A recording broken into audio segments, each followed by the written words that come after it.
창세기 17장 1절부터 보겠습니다. 아브라함의 99세 때 여호와께서 아브라함에게 나타나서 그에게 이르시되 나는 전능한 하나님이라 너는 내 앞에서 행하여 완전하라.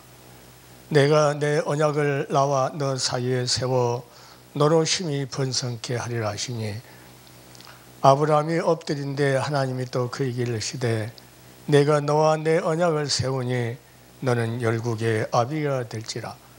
이제 후로는 내 이름을 아브라함이라 하지 아니하고 아브라함이라 하리니 이는 내가 너로 열국의 아비가 되게 함이니라. 내가 너로 심히 번성케 하리니 나라들이 내게로 쫓아 일어나며 열왕이 내게로 쫓아나리라. 내가 내 언약을 너와 너 내 대대 후손의 사이에 세워서 영원한 언약을 삼고 너와 내 후손의 하나님이 되리라. 내가 너와 내 후손에게 너희 우거하는 땅 이 땅 곧 가나안 일경으로 주어 영원한 기업이 되게 하고 나는 그들의 하나님이 되리라. 아멘. 성경에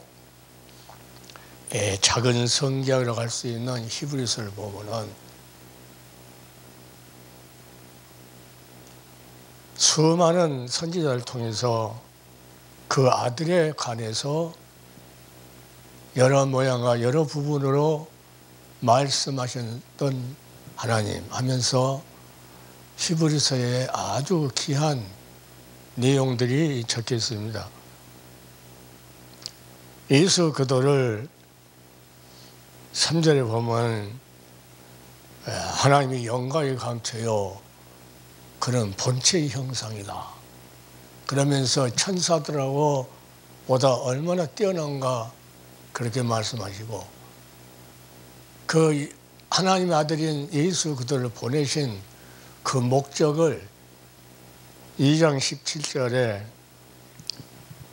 이 성육신에서 보내는 이유가 있는데 그거는 아브라함 육신의 자녀를 위해서 보낸 것이 아니고 그 자녀들을 믿음의 조상인 아브라함의 후손 영적인 자손을 위해서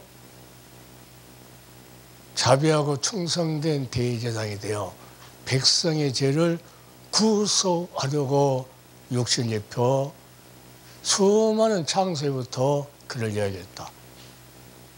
그래서 구속사적으로 본 창세기 하면서 예수 그리스도가 히브리서에서 해석한 것처럼 하나님의 영광의 강체고 본체의 형상이다.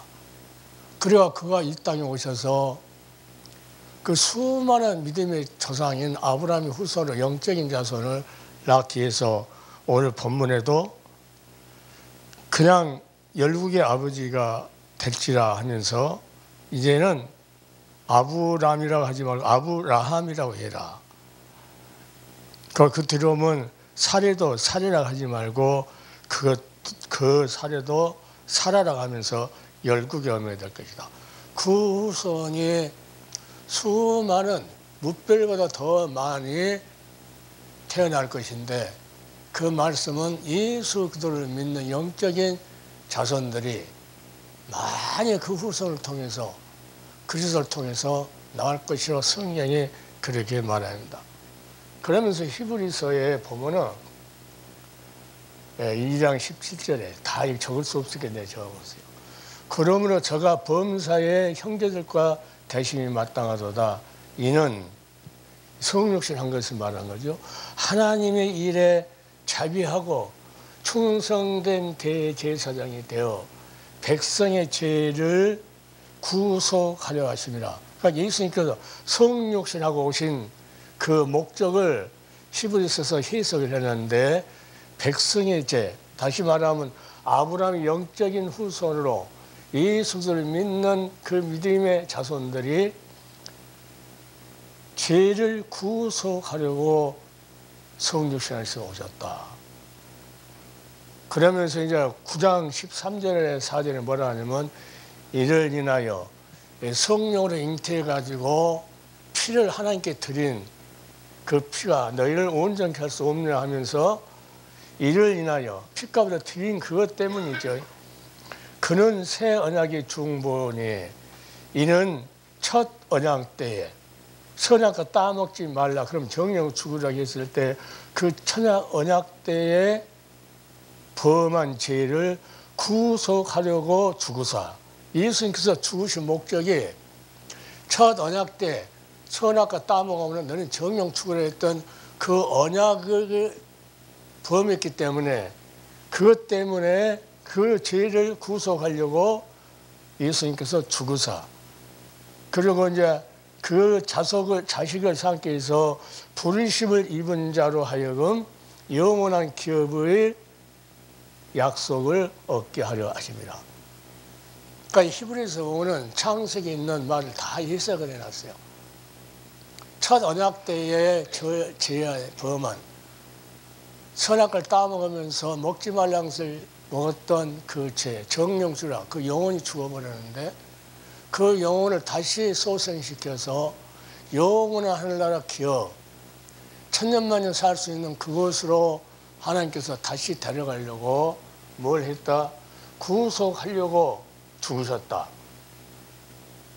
그리고 아무나 부른 것이 아니고 하나님께서 아브라함처럼 노아처럼 또 우리들처럼 부른 하나님께서 부르심을 입은 자로 하여금 그 영원 나라를 주려고 불렀다. 그러니까 오늘 이 아브라함의 이 본문 말씀은 그것을 계속 전국적으로 하나님께서 다시 말하면 구속 열차를 타고 계속 그 요한계시록까지 가려고.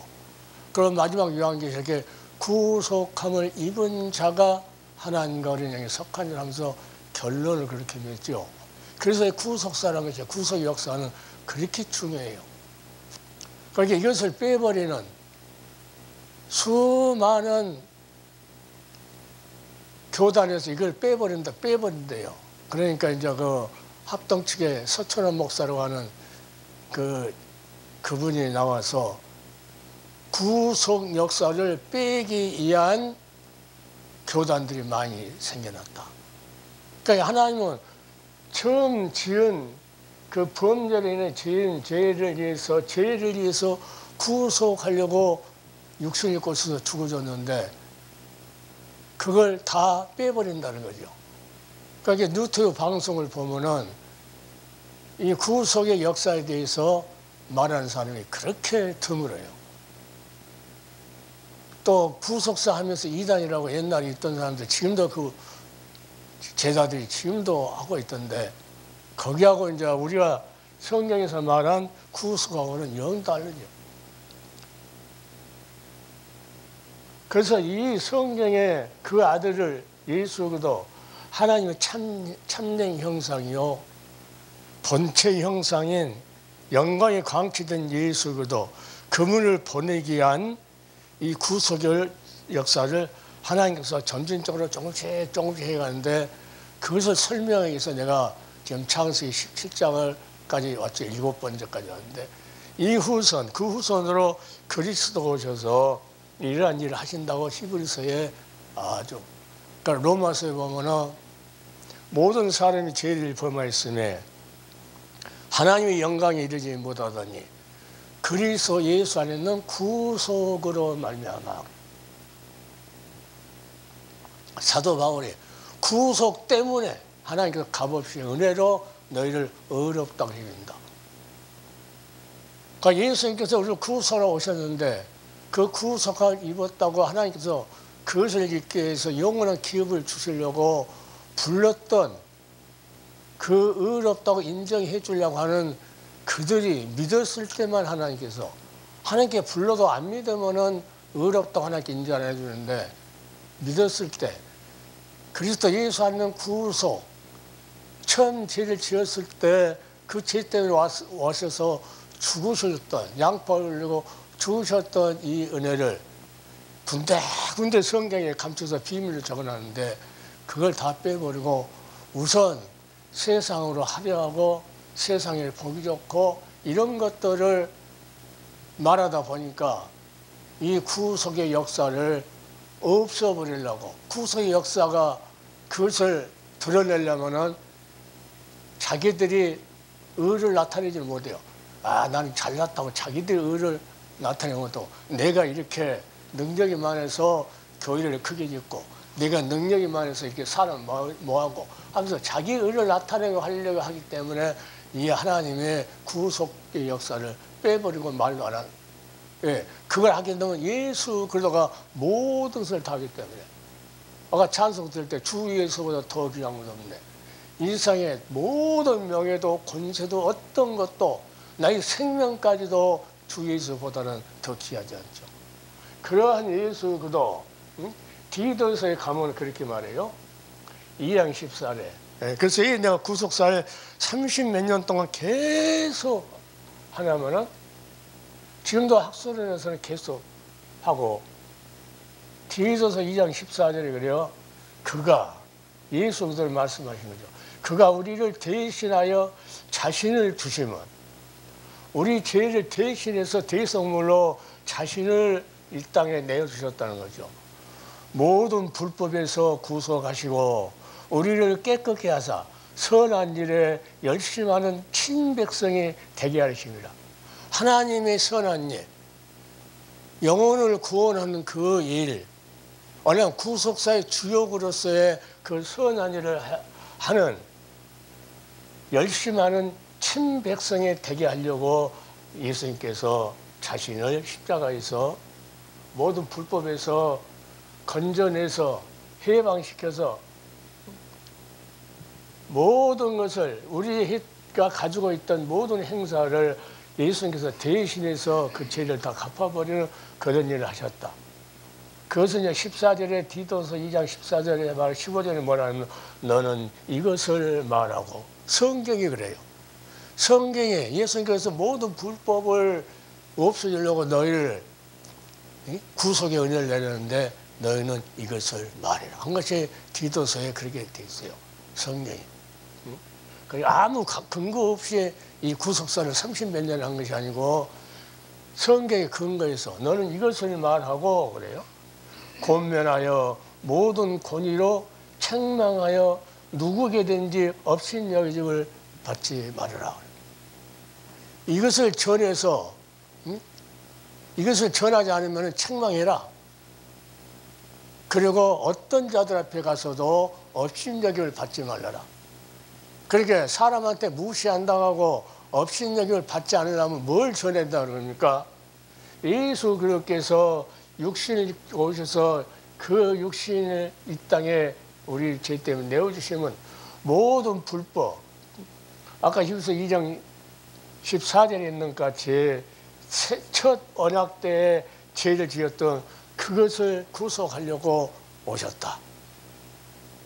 그러니까 그것 때문에 너는 이것을 말하고 권면하여 모든 권위로, 다시 말하면 하나님께서 이 말을 하기 위해서 택해서 너희를 세웠다는 거죠. 그러니까 너희는 사람한테 업신여김 당하지 말고 담대히 말해라. 그럼 그 뒤에 이제 히브리서 쭉 가보면 뭐라면 굳세게 말하라고 해요. 굳세게. 그러니까 사도 바울이 구속함을 우리가 입어야 된다고 하는 것은 굳세게 말하고 히브리서도 굳세게 말하고 그래요. 예, 구약의 아브라함 시대 창세부터 계속 예수님 오셨을 때까지 이들을 통해서 이들은 하나님께서 그리스도가 그때 오셔서 이렇게 짐승을 잡아서 피로 죽는 것처럼 와셔서 너희를 구속하기 위해서 죽는다고 하는 것을 수없이 말해줬을 때 그들은 그 귀한 복된 말씀, 온 복음이라고 하죠. 그것을 그들은 믿었다. 그러니까 아브라함 같은 이 땅에 살면서도 뭐라니까 자기 본향은 하늘나라라고, 이 땅에 사는 것은 나그네라고. 이 믿음이 있는 구약의 선지자들은 다 그렇게 살았다는 거예요. 우리도 똑같이 이 땅은 나그네기요 우리 본향은 그 영원한 기업 하늘나라, 하나님께서 우리에게 주시고자 하시는 약속한 그 땅이 우리의 기업이다 하는 것을 성경에 수없이 말해요. 그래서 굳세게 말해라, 담대하게 말해라, 절대로 이 말 해놓고 무시당하지 말고 업신여기지 말해라. 그래서 우리는 이 땅에 살면서 하나님께서 본향을 가는데 그냥 간 것이 아니고 하나님 앞에 의롭다고 인정을 받아야만 그 나라를 갈 수 있어요. 의롭다고 인정한 사람이 구원받는 거죠. 의롭다고 하나님께서 죄 없다고 인정하지 안 받으면은 아직 구원을 못 받은 거죠. 그러니까 이제 수많은 사람, 교회가 수많은 사람들이 전부 다 이 말을 다 빼버리고 그냥 예수 믿으면 구원받는다고. 어제 이제 복지사가 이제 처음 새로 왔다고 왔는데 그분이 이제 우리 사모한테 기도해 주면서 이제 가더라고. 하는데 끝에 기도가 뭐라냐면은 예수 이름으로 기도합니다. 그런데 성경적으로 하면은 틀려요. 예수가 누구요? 주, 나의 주인이요. 나를 구속한 주라는 거죠. 그러니까 사도 바울이 서신서에 마지막에 항상 주 예수 그리스도의 은혜와 그래요. 그럼 성령으로 아니하고는 예수를 주라 할 수가 없다. 그래서 학술에 나온 목사님들은 제일 처음에 전부 다 예수 이름으로 기도한다고 그랬어요. 그래서 내가 어느 날 아주 마음을 단단히 먹고 이제 주에 대해서 이야기했어요. 마지막에 그냥 예수는 아무나 할 수 있다. 그런데 나의 주, 나를 구속한 주인, 그 주인 창조주 예수 그리스도가 나의 주라고, 그 주 예수 그리스도 이름으로 기도한다고 이렇게 끝마무리를 해야 된다고 내가 수없이. 그래서 어떤 그 학장님이, 그 학술 원장님이 다른 사람은 다 예수 이름으로 기도한다 하는데 나 혼자만 살아계신 주 예수 그리스도 이름으로 기도한다고 어느새 그거 발견해갖고 옆에서 또 대변해 주더라고. 그래서 지금은 거기 나온 사람들 다 그 자기 이제 발표할 때 보면은 다 이제는 다 바뀌었어. 주 예수 그리스도 이름으로 기도합니다.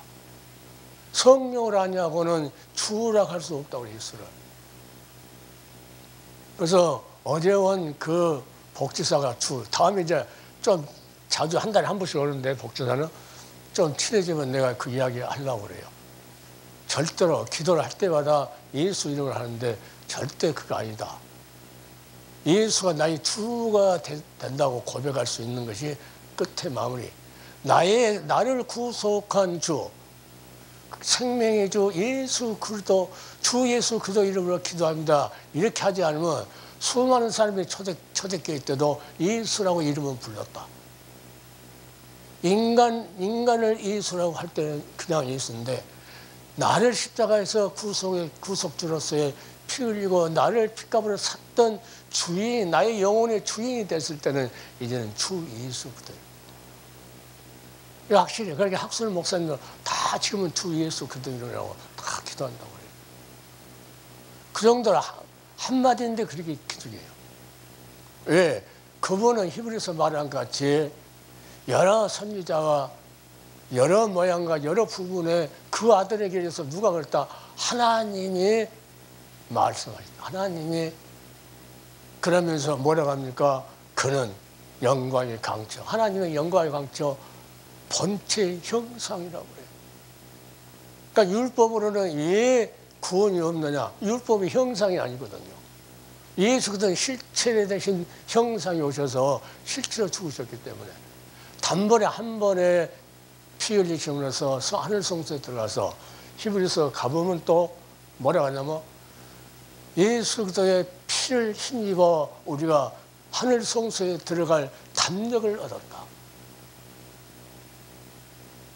자, 예수 그리스도께서 피 흘렸기 때문에 그 피를 가지고 하늘 성소에 들어갔기 때문에 우리가 그것을 믿음으로 우리가 담대히 들어갈 수 있다고 우리가 담력을 얻었다고. 그러니까 아브람만 이야기하면은 이거 아무것도 아니에요. 아브람이 하나님께 택해갖고 제목 이삭을 줘가지고 이런 이야기로 끝나면 안 되고 이 아브람 이야기를 신약에 계속 이야기하고 있어요. 신약이. 그가 믿음으로 하나님께서 그 후손으로 예수로 오실 것을 그 복된 말씀을 복음을 전했을 때 아브람 믿었다고 이게 신약성에 계속 여러 군데 신약에 여러 군데가 그 아브람에 대해서 써졌는데 내가 여기 보면은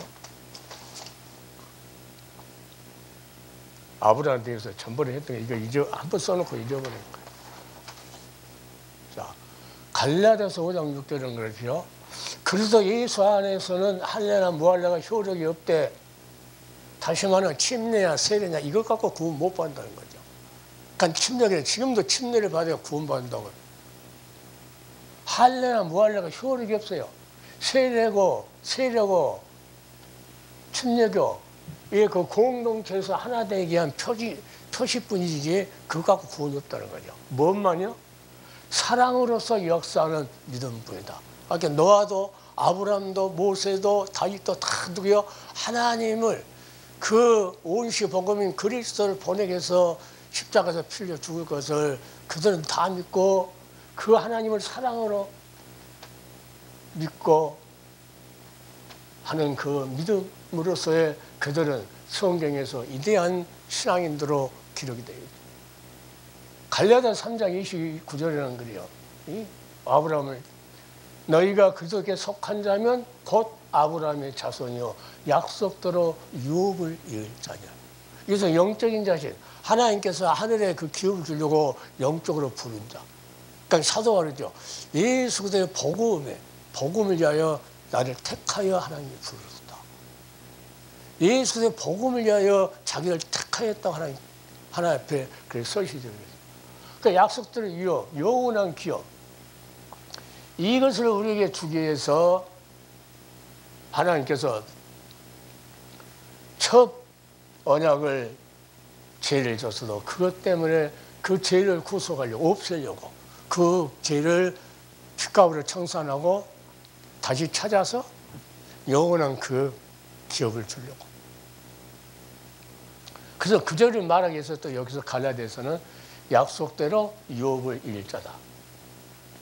그리고 갈라디아 16절에는 이 약속들은 하나님과 그 자손에게 말씀한 것인데 여럿을 가리켜 그 자손이라 하지 아니하고 오직 하나를 가리켜 말씀하셨으니 곧 그리스도라.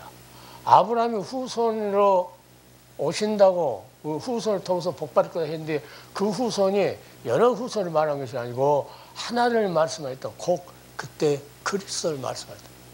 그러니까 구약은 보면은 그 후손들 이야기만 한 것. 그런데 이 성경에 해석하기를 그리스도를 말했다고 그렇게 성경에 우리에게 말씀합니다.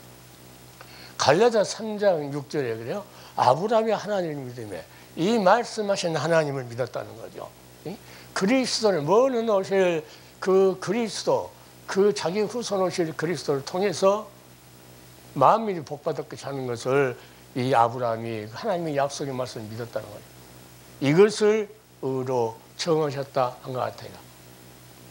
그러니까 이 그리스도를 하나님의 아들 아브라함이 후손으로 오시겠다는 그분이라고 그분이 첫 언약을 위해서 양팔을 벌리고 구속의 피를 흘렸다고 그 믿은 그러니까 하나님을 사랑하지 않으면은 그 사랑으로 역사하셨던 그 구속 역사 그 역사가 하나님이 사랑하셔서 전질적으로 진행했던 역사인데 그것을 믿는 믿음뿐이다. 그러니까 예수 안에서는 할례 무할례가 아무 소용이 없고 그 예수 안에 있는 그 믿음뿐이다. 이렇게 성경에 우리에게 해석됩니다. 그러니까 수많은 사람들이 한데 보면은 구속을 말을 안 해요. 굳세게 말해라, 담대히 말해라, 이 말을 해놓고 업신여기게 말해라, 이런 말을 다 성경에 말하고 있는데 로마서 4장 18절에는 그래요. 아브라함이 바랄 수 없는 중에 바라고 믿었으니 이는 내 후손이 이와 같으라. 아브라함이 바랄 수 없는 먼 몇천 년 후에 나오실 그 그리스도를 바랄 수가 없는데도 그때 그 후손이 바랬다는 거죠. 그거 바라고 믿었으니 이는 내 후손이 이와 같으리라. 별과 같이 많을 것이라고 하는데 그것을 통해서 믿음의 자손들이 그 자손만이 아브라함의 자손이라는 거죠. 하신 말씀대로 많은 민족의 조상이 되게 하려 하심이라. 그러니까 열국의 아버지 아브라함에서 아브라함으로 바꿔준 것은 모든 그 후손으로 모든 많은 사람이 구원을 받는데 그 아브라함이 그 믿음의 조상이라고 하는 그 위대한 신앙이라고 하는 것을 성경이 우리에게 말씀. 자, 그러니까 24절에는 그래요. 의로 여기심을 받아 우리도 이 구속의 역사를 이것을 믿었다는 거예요. 그러니까 이제 이 믿는 우리를 의로 여기심을 받은 우리도 이함이니. 자, 예수 우리 주를 죽은 자 가운데서 살리신 이를 믿는 자니라. 그때 아브라함에 이야기했던 하나님의 그 약속이 누구하고요? 십자가에서 죽어서 3일 만에 죽었다가 다시 살아났는데 살리신 그 하나님, 그 하나님을 믿는 자. 자, 이제 오늘도 뭐라니까? 예수 우리 주라고 그래요. 주. 우리 주라고 합니다. 우리 주. 그러니까 혼자 개인적으로 기도할 때는 나의 주고, 마지막 기도 마무리할 때는 주 예수 그도 이름으로, 나는 부활하신 주님을 말하기 위해서 살아계신 우리 주 예수 그도 이름으로 기도합니다. 항상 그러죠. 부활을 말씀하기 위해서. 그래서 이런 역사를 하나님께서 이루시려고 그 아브라함을 불러서, 자, 갈대아 우라에서 그 영원한 가나안 땅, 그 땅이 자기 땅도 아니죠. 그런데 하나님께서 주신다고 했기 때문에 믿고, 자기 처가 죽었을 때 막벨라 굴을 사서 거기다가 표적을 나타내죠. 그러니까 조상들이 자꾸 부모들을 찾으러 오도록. 그러니까 자기 조카를 데리고 나왔다가 하나님한테 이제 너무나 그것 때문에 싸우고 기도할 시간도 없고 싸울. 그러니까 둘이 이제 갈라서죠. 갈라서고 나니까 하나님께서 아브라함한테 이 약속을 해요. 이 부대 약속. 자. 그리고 이제 오늘 이 말씀하고 난 다음에는 누구 또입니까? 자, 하갈이라고 하는 그 여인을, 이 사례가 16장에 보면 하갈이라는 여인을, 자기가 자식이 없으니까 하나님께서 후손을 준다 했는데 자식을 못 낳으니까 참다 아브라함은 아무 말도 안 하는데 사례가 하갈을 첩으로 주면서 혹시 그가 자식을 낳으면 자기가 자식 낳을 수 있을까 모르니까 주죠. 그래서 이스마엘이라고 하는 그 유럽의 그 수많은 지금 나라들, 그 후손들 이스마엘이라고 하는 그 자를 낳아요. 그러니까 10년이 지나와요. 13년이 지나. 그리고 나서는 이제는 아브라함한테 하나님께 나타나서 뭐라니까? 반드시 약속을 해요. 이제는 나는 12개의 아들이라고 하는 아브라함에게 심어져요. 너 후손은 많은 왕이 나올 것이고. 그래서 하갈에게 낳았던 아브라함, 이스마엘 그 족속도 이제 이삭을 낳고 10살 때인가 12살 때 쫓아내라고 그래요. 그래서 이제 쫓아내고 아브라함의 단독으로 하나님께서 이제 쓰기를 시작해요. 그 구속사 역사를 계속 이어지게 해서 이제 누구는 이삭을 낳아서 이삭한테 이어주고, 이제 아브라함은 죽고 또 이삭이 쌍둥이를 낳아가지고 예수와 야사하고, 그 예수가 오시기까지 그 역사가 계속 이어지지 않고, 그래서 마태복음에 아브라함과 이삭의 자손이라고, 아브라함과 다윗 자손 그리스도의 세계라 하면서 그 족보가 쭉 나오면서 하나님은 점진적으로 이 아브라함 때 약속했던 이 약속을 계속 안 잊어버리고 약속을 지키려고. 그래서 결국은 그 참 형상인 예수가 오셔서 십자가에서 아브라함이 약속한 약속대로 아브라함은 그것을 보지를 못했어요. 그런데 예수님은 뭐라고 합니까? 아브라함이 내 때를 보려고 즐거워하다가 못 보고 죽었다. 그러니까 예수님이 오셔서 오신 것을 이 아브라함은 즐거워하고 기뻐 있다는 거예요. 자기 후손 오신다고 하니까. 그러니까 아브라함은 그때 그렇게 즐거워 있었다고 예수님이 그 제자들에게 이야기합니다. 그래서 창세기 구속장으로 본 창세기 7번째인데 내게 아들을 낳으리니 너는 그 이름을 이삭이라 하라. 내가 그와 내 언약을 세우려니 그의 후손에게 영원한 언약이 되리라. 그러니까 아브라함으로 끝난 것이 아니고 이삭으로 해서 이삭이 또 그 후손에서 영원한 약속을 하면서 영원한 기업을 주시려고 첫 번째 선악과 따먹었던 그 약속 때문에 그 죄 때문에 하나님께 구속했다 하는 것을 성경이 우리에게 말합니다. 그래서 영적으로 하나님께서는 택한 자녀들을 불러가지고 마지막 요한계시록도 마찬가지로 하나님이 불러가지고 노아 홍수 때 같이 그냥은 절대 하나님 심판 안 합니다. 노아 홍수 때도 그 하나님 백성들이 이 이방 사람들하고 결혼하고 살고 하나님께서 하나님 백성 삼으신 것을 한탄했다고 하면서 내가 120년 동안을 기한을 주고 그때 돌아올 것을 수없이 그동안에 누구를 노아를 통해서 그 심판을 그것을 다 준비하고 계세요.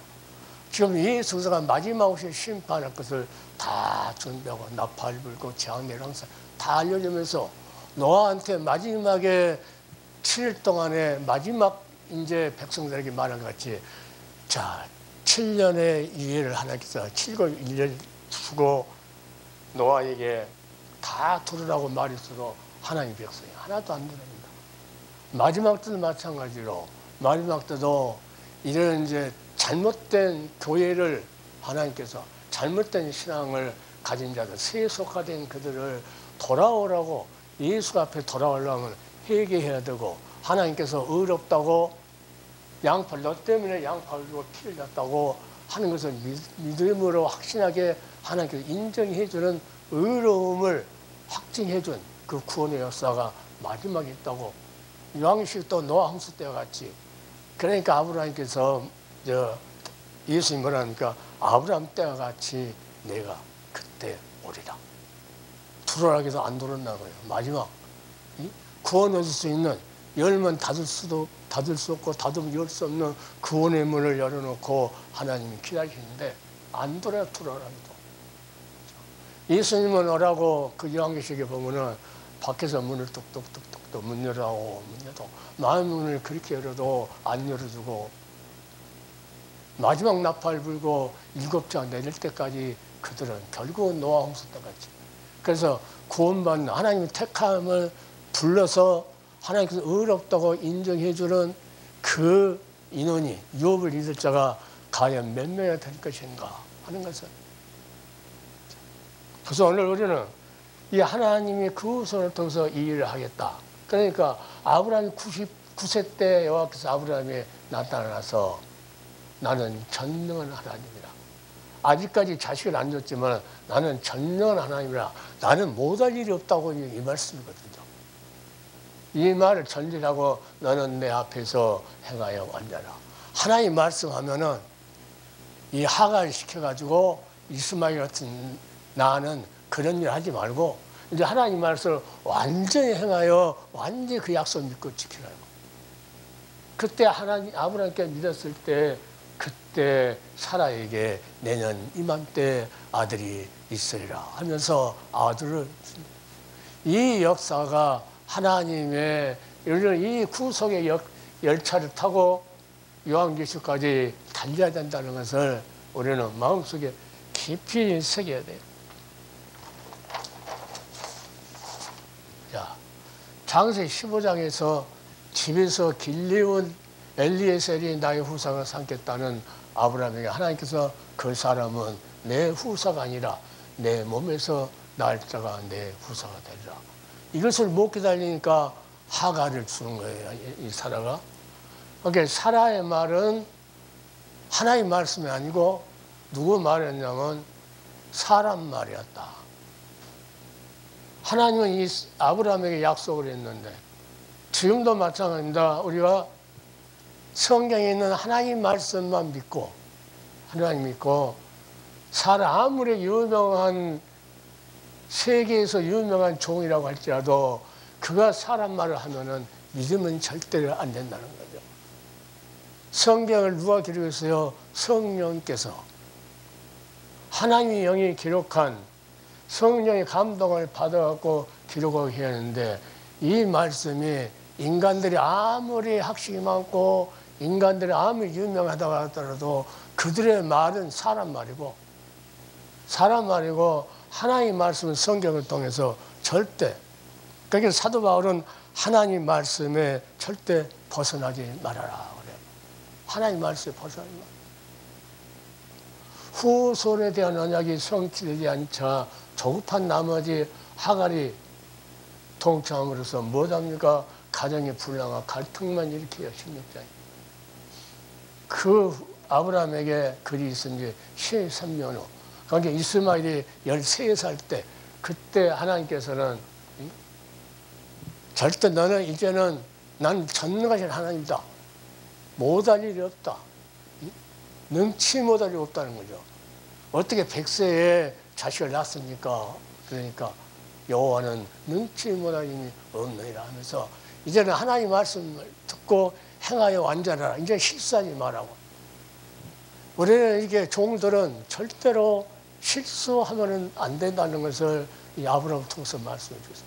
약속의 말씀을 그대로 믿고 예수보다 더 귀한 건데 그분이 오실 때까지 이 땅에 수많은 재산이 있고 수많은 인기가 있고 명예가 있다고 할지라도 그것보다는 김장한 목사같이 심리교회 강단 그 운동장에다 자기 동상을 만들어 놓고 이런 못된 짓.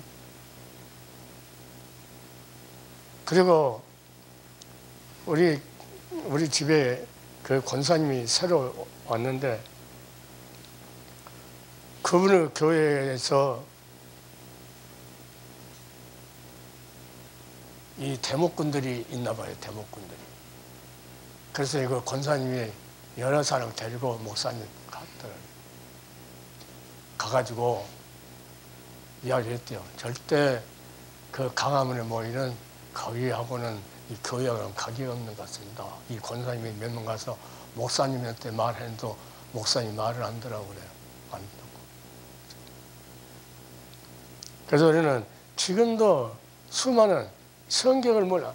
이 구속이 뭔가를만 알면 예수가 누군가, 지금도 예수 그대로는 우리와 함께 계시고 함께 동행하시고 함께 그 일을 하시고, 그게 소망은 눈으로 보이는 것이 소망이 아니야. 아무리 돈이 많아도 명예가 많아도 건물이 크게 해도 그거는 우리 소망이 될 수 없고, 안 보이는 소망, 믿음이라는 것은 안 보이는 거. 아브라함처럼 먼 몇천 년 후에 일어날 것도 아브라함은 믿었다.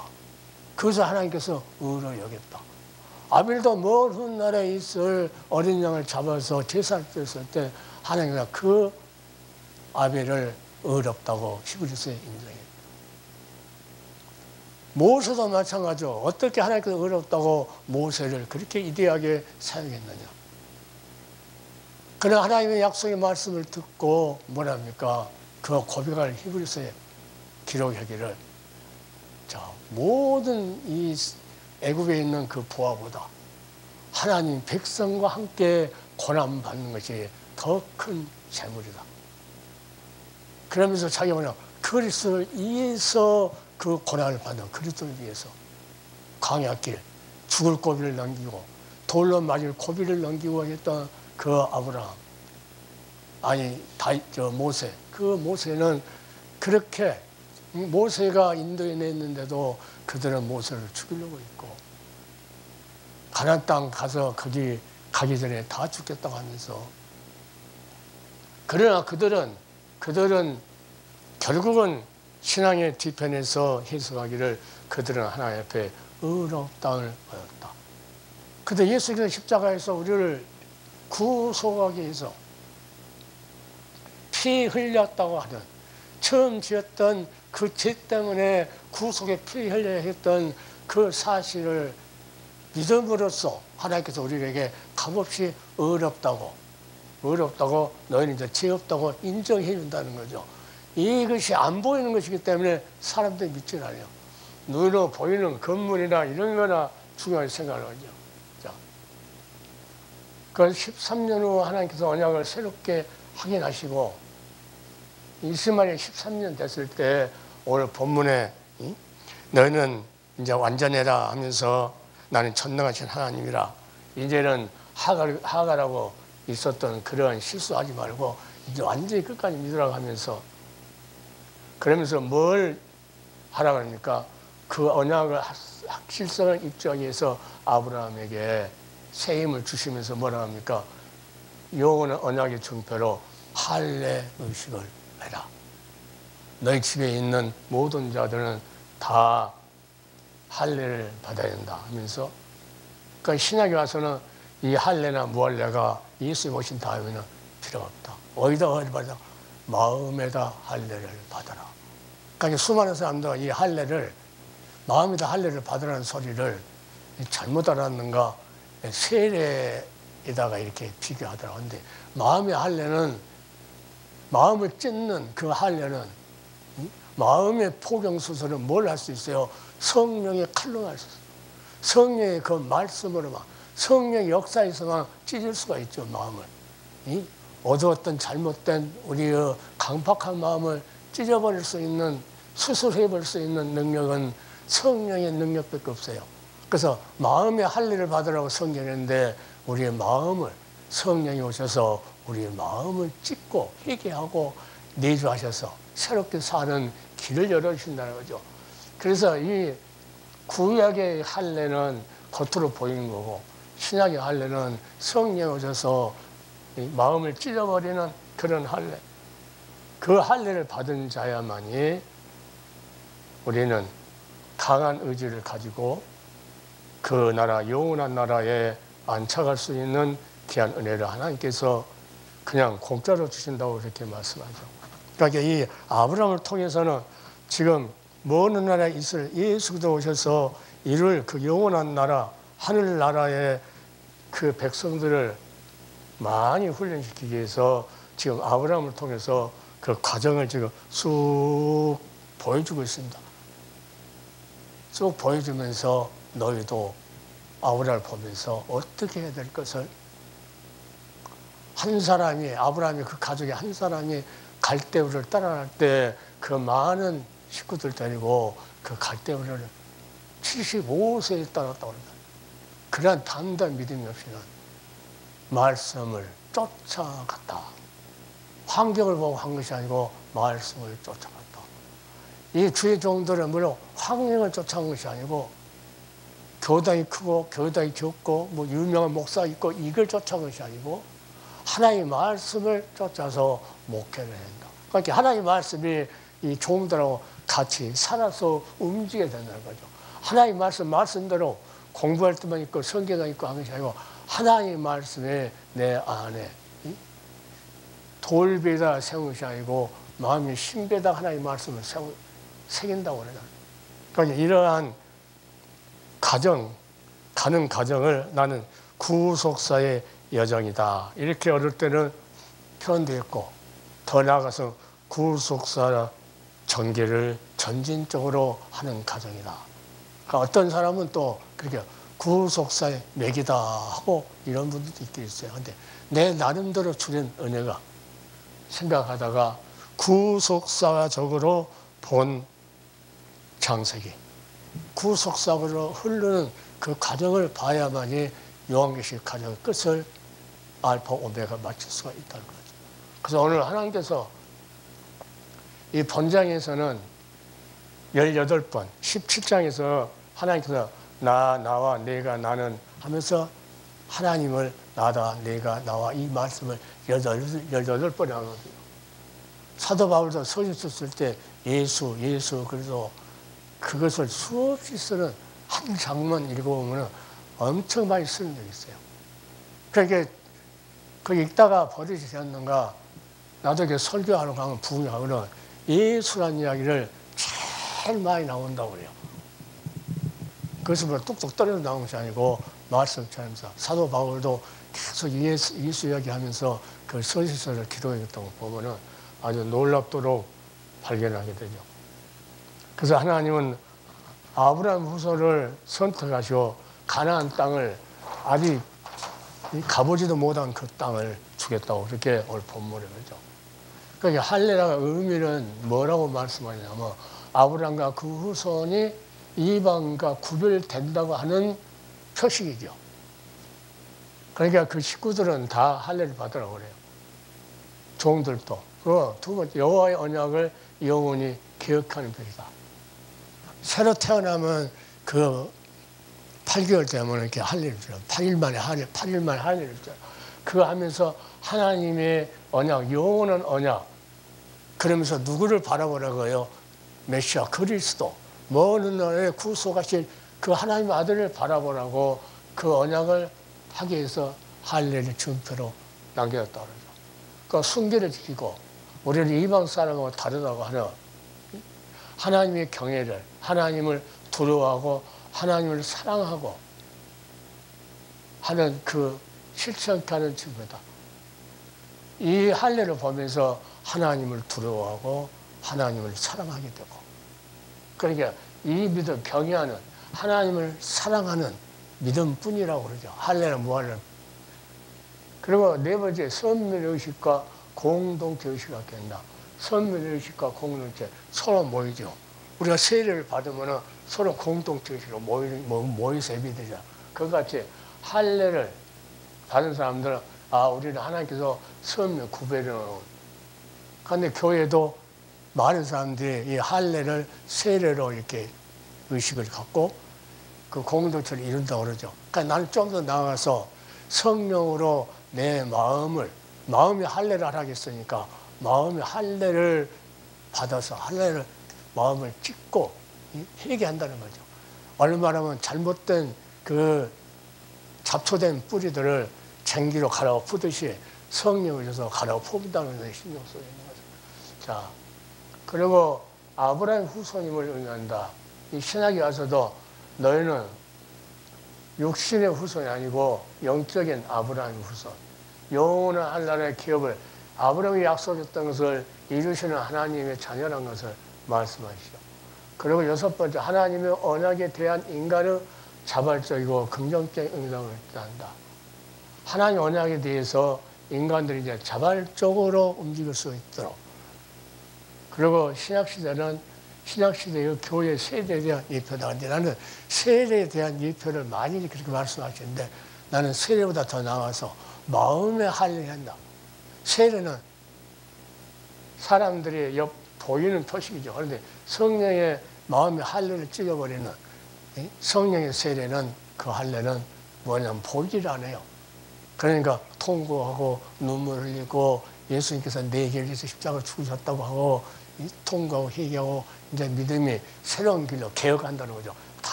이 잘못된 길로 갔다가 다시 새로운 길로 그냥 다시 온다고.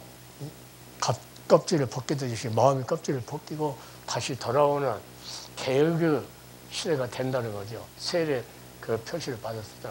그러나 침례라고 말하는 사람도 있고 침례 아니면은 구원이 없다고 침례교의 이단들이 엄청 많죠. 자, 시간이 지나면 히브리인들은 이 할례를 받았어도 그 당시에는 단지 할례 그 자체를 선민의 특권으로 알 뿐 할례 속에 담긴 진정한 영적 의미를 망각한 자들이 많았다. 그냥 우리는 이거 받았으니까 특권의식 갖겠다고 자기들은 그냥 하늘나라에 가는 걸로 이렇게 세례 받은 사람도 그렇게 생각하는 사람 많더라고요. 그라의 히브리 사회는 형식만의 신앙이 팽배해 있다. 그때 형식만 있는 게 아니라 지금도 세례만 받은 사람들은 형식만 있다. 마음에 성령의 세례, 성령의 할례를 받지 못한 자들은 육신적으로 세례 받은 사람은 형식만 나가고 있다. 그러니까 반드시 성령 세례를 받으라는 것이 말씀과 성령으로, 물과 성령으로 거듭나지 않으면 하나님 나라에 들어갈 수 없다. 성경이 그렇게 말씀해요. 그러니까 성령 오셔서 우리가 마음의 세례, 성령 세례, 마음의 할례를 받아야 한다.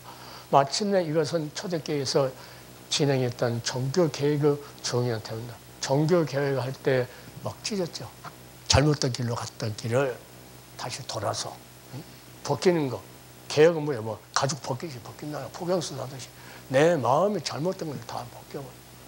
그것은 성령의 역사만 할 수 있다.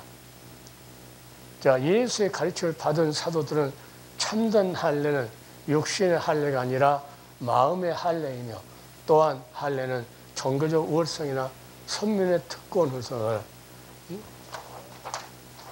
나타내는 표식이 아니라, 겉으로 나타내는 표식이 아니라 믿음으로, 그것을 우리가 믿음으로 십자가에서 피 흘려서 우리를 구속했다고 하는 그 사건을 성령께서 우리에게 믿음으로 선물로 줘서 가르쳐줬을 때 그것을 믿음으로 의롭게 된다는 거죠.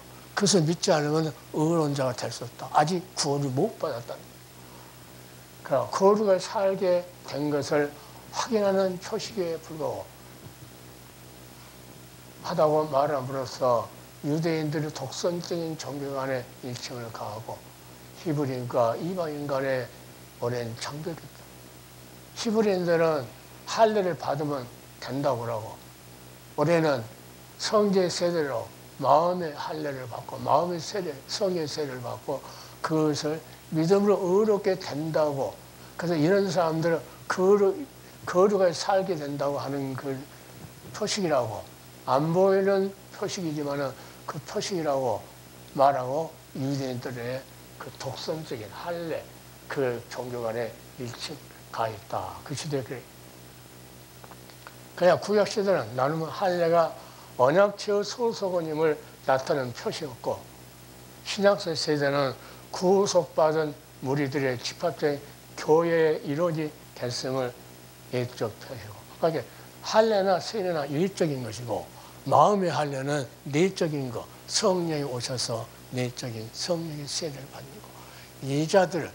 이자들 하나님께서 믿음을 선물로 주셔서 확실히 내 죄 때문에 예수님께서 아브라함이 약속했고 여자를 후손으로 오시겠다고 하는 그분이 오셔서 진실로 첫 언약 때 죄를 구속하려고 주셨다고 하는 그 믿음을 갖게 된다는 거죠. 할례를, 마음의 할례를 받게 되면. 그러니까 성령과 불러 세례를 주실 것이라. 예수님 오시면은 이 침대 요한이, 세례 요한이 그렇게 말하죠. 예수님 오시면 나는 그 힘듦에도 풀기도 감당치 못하겠다. 자, 그러면서 그분이 오시면은 불과 성령으로 세례를 준다는 것은 불은 심판을 말하는 것이고, 성령은 너는 내 거다고 인치는 것이기 때문에, 자, 하나님이 개입하시고 섭리하시는 가정. 자, 순종. 그렇게 말씀에 대해서 순종할 때, 아브라함같이 순종할 때 바라보기보다, 순종은 상황을 바라보기다. 그 현실에 있는 하가를 이스마엘을 잘못 낳았던 그런 현실, 눈으로 보이는 상황을 바라보기보다 전능하신 하나님을 바라볼 때 그 말씀을 바라보고 끝까지, 그게 오늘 이제 아브라함한테 완전하, 행하여 완전해라 한 것은 이제 실수하지 말아라 그 말이거든요. 자, 그때 하나님이 개입하시고 섭리하시는 과정이 그때 있다는 것을 성경이 말합니다. 그러니까 하나님은 지금 왜 개입하시고 섭리하시느냐, 왜 하나님이 나타내시냐. 아브라함 때도 자기 조카하고 막 싸우고 서로 말다툼 그럴 때는 안 나타났지만, 아브라함 보러 난 다음에 홀로 애로 있을 때 하나님께서 나타났어요. 아브라함아, 아브라함. 이 사라도 마찬가지로 자기 조카 롯을 보내고 나서 하나님 나타나서 약속하고, 또 이 사라도 하나님께서 이 죄를 실수를 한 다음에 하나님께 나타나서 이제는 내가 너한테 말한 말 너는 완전히 행하게 지켜라. 반드시 이루어진다고. 그러면서 너에게 새 이름을 준다면서 주시면서. 그래서 하나님이 개입하시고 섭리하시는 가정이 오늘 아브라함한테, 이것은 뭐야? 하나님 구체적인 계시와 축복을 주시기 위해서 하나님의 때를 기다리신다. 하나님의 때를 기다리지 못하고 아브라함은 하갈이라고 하는 첩을 얻어가지고 이스마엘을 하게 되죠. 그러나 하나님께서 영원한 기업을 주겠다는 구속사의 주역으로서의 아브라함을 하나님께서 버리지 아니하시고 찾아오셔서 오늘 이 말씀을 합니다.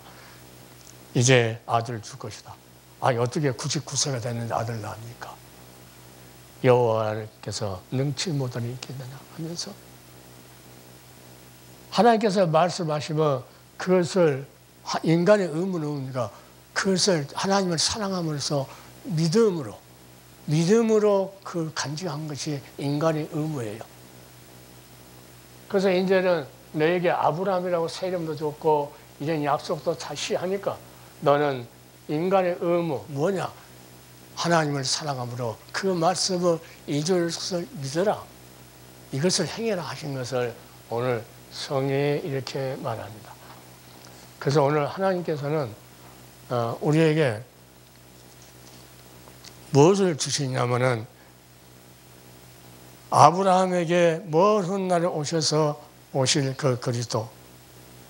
그리고 이것을 또 잊어버릴만 하면은 이제 이삭이 태어나서 10살쯤 정도 되니까 이제 말씀이 식어지려고 그래요.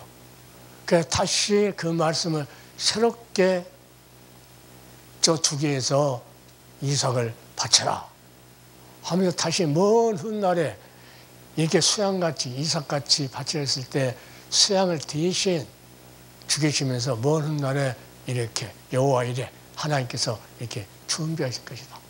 그 당시만 이삭 때문에 그 양을 준비한 것이 아니고 먼 훗날도 하나님께서 여호와 이래로 준비하실 것이다. 다시 약속을 아브라함한테 새롭게. 그러니까 우리가 신앙생활 하다 보면 때로는 몇 년 지나면 좀 힘이 없을 때 있어요. 그때 보면 어릴 때가 하나님 말씀이 새롭게 내 심령 속에 막 난도질 할 때가 있어요. 그리고 정신을 버떡 차리고 또 하나님 일을 하죠. 아브라함도 실수를 많이 해요. 우리도 실수를 하게 되고.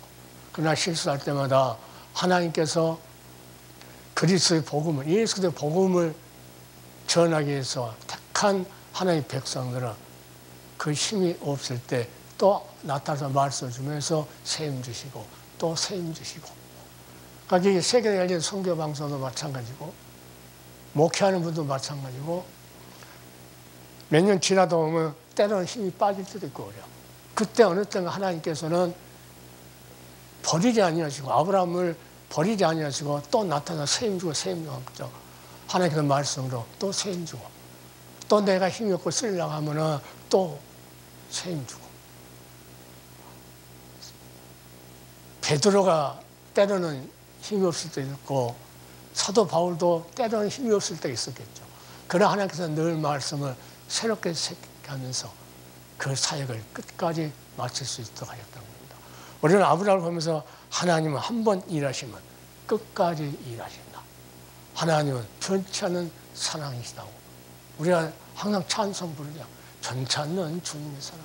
하나님의 사랑은 아브라함 때만 변치 않는 것이 아니고 그 변치 않았던 하나님은 그 말씀대로 독생자를 보내주셔서 그 행사, 구속의 행사를 십자가에서 이루시고 지금도 영원한 그 나라에 우리를 데려가시려고 지금도 힘이 없을 때 또 새로운 말씀을 주시고 또 누군가를 만나서 또 새롭게 힘을 내게 만드시고 이 일을 하나님께서 우리가 한 것이 아니고 하나님이 그때그때 개입하셔서 하신다는 거죠. 그러니까 하나님 앞에 늘 감사하고 찬성하고 영광 돌릴 일밖에 없다는 겁니다. 자, 1000만 죽어도 하나님 손에 날 것이 하나도 없는데 하나님은 우리에게 늘 이런 사랑으로 하나님은 이스라엘 백성이 애굽에 갔을 때 400년 동안도 잃어버린 것 같았어도 이스라엘 백성은 하나님이 자기를 잃어버렸다고 생각하려 몰라도 하나님은 권념하셨다. 항상 보고 계셨다. 그러니까 아브라함이 약속했던 그 때가 되기를 하나님은 기다리고 계셨다.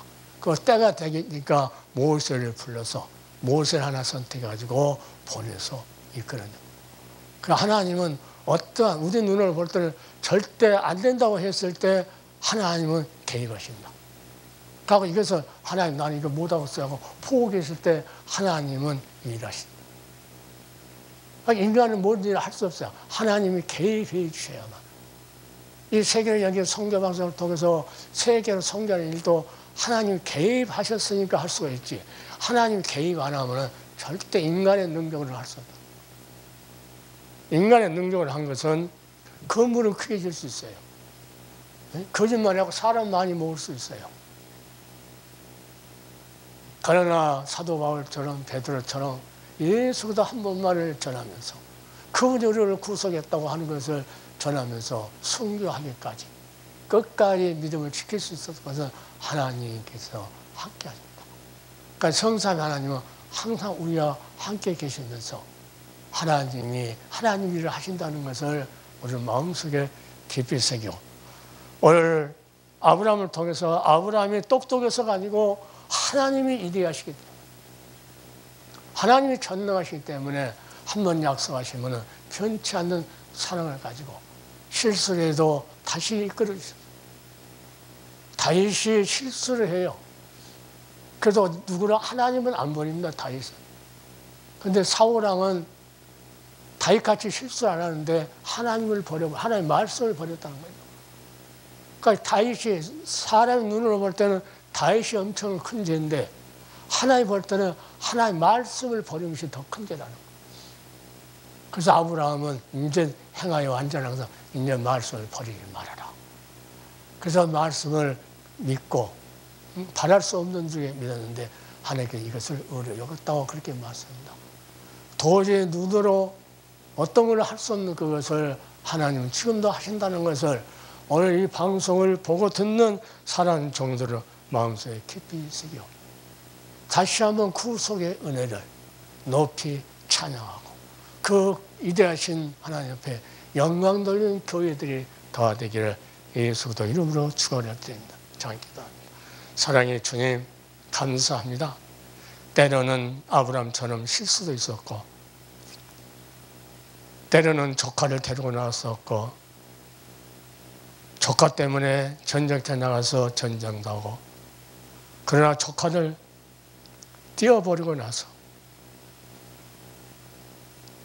조카는 소돔과 고모를 선택하고, 그러나 또 하나님 말씀이 없는 사라는 약속하신 하나님 말씀이 이루어지지 않기 때문에 하가라는 척을 주어서 다시 또 말씀을 잃어버리는 실수를 하게 되었고, 그 하나님은 나타나셔서 이스마엘과 하가를 멀리, 그에게도 많은 왕이 나타나고 민족이 될 수 있도록 번창해 준다고 약속하시면서, 그러나 아브라함한테는 내 씨로 난 후손이 내 후손이라고 하면서 이삭을 주었던 하나님, 그러나 또 10년이라는 세월이 흘렀을 때 이삭을 나무에 짐을 메우고 새벽에 다시 예수님께서 이 땅에 오셔서 성천하실 예루살렘 성을 먼 훗날에 솔로몬이 지었던 성을 가르쳐주기 위해서 하나님 이삭을 모리아산으로 데려가게 하시고, 예수님 오셔서 다시 신약시대에 그 감람산에서 그 모리아산에서 지었던 예루살렘을 바라보면서 다시 오시겠다고 약속하셨던 주님, 우리는 아브라함을 보면서 예수 그리스도를 바라보고 예수 그리스도의 약속을 믿음으로써 먼 훗날 마지막 심판 때 노아 홍수 때의 구원을 방주에 입학하는 것처럼 영원한 기업인 천국에 혼인잔치에 참석할 수 있는 귀한 교회들이 다 되도록 하나님 은혜를 내어 주옵소서.